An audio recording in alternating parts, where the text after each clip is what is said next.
ಪ್ರಕಟಣೆ 1ನೇ ಅಧ್ಯಾಯ 8ನೇ ವಾಕ್ಯವನ್ನು ನಾವೆಲ್ಲರೂ ಓದಿಕೊಳ್ಳುವವರಾಗಿರೋಣ.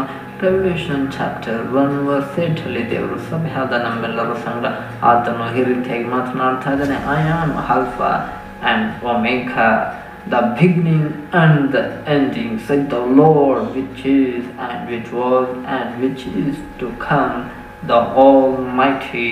Revelation chapter 1 verse 8 ಅಲ್ಲಿ ದೇವರು ಸಭೆಯಾದ ನಮ್ಮೆಲ್ಲರ ಸಂಘ ಆತನು ಈ ರೀತಿಯಾಗಿ ಮಾತನಾಡ್ತಾ ಇದ್ದಾನೆ.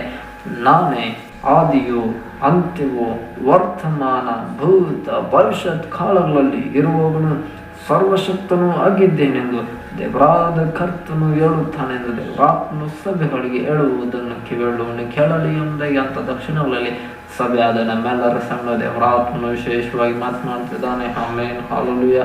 ಆದರೆ ದೇವರಾತ್ಮನು ನಮಗೆ ಈಗಾಗಲೇ ಕಳೆದ ಅನೇಕ ದಿನಗಳಿಂದ ಈ ವಾಕ್ಯದ ಕುರಿತಾಗಿ ಆತನು ಮಾತನಾಡುವವನಾಗಿದ್ದಾನೆ. ಆಮೇನ್. ಇದರಲ್ಲಿ ಈ ದಿನ ಮುಖ್ಯವಾಗಿ ನಾವು ನೋಡಿಕೊಳ್ಳುತ್ತಿರುವಂತಹ ಭಾಗ ಯಾವುದಂದ್ರೆ, ನಾನೇ ಭವಿಷ್ಯತ್ ಕಾಲದಲ್ಲೂ ಕೂಡ ಇರುವಂತಹ ದೇವರು ಎಂಬುದಾಗಿ ತನ್ನನ್ನು ತಾನು ನಮ್ಮ ಸಂಘ ದೇವರು ಪ್ರಕಟಿಸಿಕೊಳ್ತಾ ಇದ್ದಾನೆ.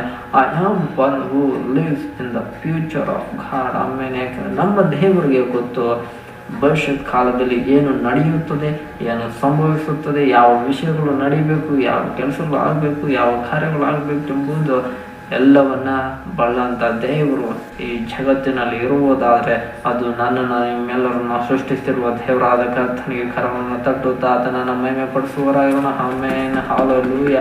ಯಾಕೆಂದ್ರೆ ನಮ್ಮ ಜೀವಿತದಲ್ಲೂ ಕೂಡ ಭವಿಷ್ಯತ್ ಕಾಲದಲ್ಲೂ ಏನೇನು ನಡಿಬೇಕು ಆತನೊಬ್ಬನೇ ಬಲ್ಲವನಾಗಿದ್ದಾನೆ. ಆಮೇನ್. ಲೋಕದಲ್ಲಿ ನೀವು ಯಾರು ಜ್ಯೋತಿಷರ ಹತ್ರ ಹೋದ್ರು ಸರಿ, ಗಿಣಿ ಕೇಳಕ್ಕೆ ಹೋದ್ರು ಸರಿ, ಶಾಸ್ತ್ರ ಕೇಳಕ್ಕೆ ಹೋದ್ರು ಸರಿ, ಅವ್ರ ಚರಿತ್ರೆ ಅವ್ರಿಗೆ ಗೊತ್ತಿರಲ್ಲ. ನಿಮ್ಮ ಚರಿತ್ರೆ, ನಿಮ್ಮ ಭವಿಷ್ಯದ ಬಗ್ಗೆ ಅವ್ರೇನು ಹೇಳ್ತಾರೆ, ಅವ್ರ ಭವಿಷ್ಯ ಅವ್ರಿಗೆ ಗೊತ್ತಿರಲ್ಲ. ಆಮೇಲೆ ಹಲ್ಲೆಲೂಯಾ.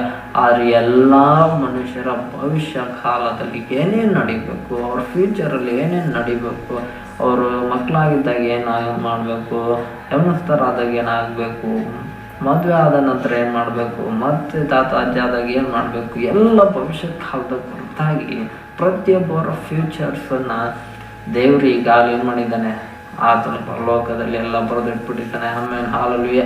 ಆದ್ದರಿಂದ ದೇವರು ಕೇಳುತ್ತೆ, ನಿಮ್ಮ ಮೊದಲನೇ ದಿನ ನನಗೊಬ್ಬನಿಗೆ ಗೊತ್ತು, ನಿಮ್ಮ ಕೊನೆ ದಿನ ಕೂಡ ನನ್ನೊಬ್ಬನಿಗೆ ಗೊತ್ತು ಅಂತ ದೇವರು ಹೇಳಿದ್ದಾನೆ. ಆಮೇಲೆ ಹಲ್ಲೆಲೂಯಾ. ಹಾಗಾಗಿ ನಮ್ಮ ಫ್ಯೂಚರ್ಸು ನಮ್ಗೆ ಇಷ್ಟ ಬಂದಾಗೆ ನಾವು ನಡೆಸ್ಕೊಂಡು ಹೋಗ್ಬಿಡೋಣ ಅಂದರೆ ಕೆಲವರು ಅನೇಕರು ಆಲೋಚನೆ ಮಾಡ್ತಾನೆ ಇರ್ತಾರೆ. ಆದರೆ ಯಾರ ಬೆಳೆಕಾಳು ಕೂಡ ಬೇಯೋದಕ್ಕೆ ಅಂತೂ ದೇವ್ರಂತೂ ಇಲ್ಲ ಅಂತ ಬಿಡೋದೇ ಇಲ್ಲ. ಆಮೇಲೆ ಹಲ್ಲೆಲೂಯಾ. ಯಾಕೆಂದರೆ ಇಡೀ ಭೂಮಿ ದೇವ್ರದ್ದು, ದೇವರು ಏನಿದ್ರು ಅವ್ರ ಚಿತ್ತ ಅವ್ರು ನೆರವೇರಿಸ್ಕೊಳ್ತಾರೆ ಹೊರತು ಬೇರೆಯವ್ರ ಇಷ್ಟ ಎಲ್ಲ ನೆರವೇರಿಸೋದಕ್ಕೆ ಅವರು ಸಮ್ಮಕ್ಕಿರಲ್ಲ. ಆಮೇಲೆ ಹಲ್ಲೆಲೂಯಾ.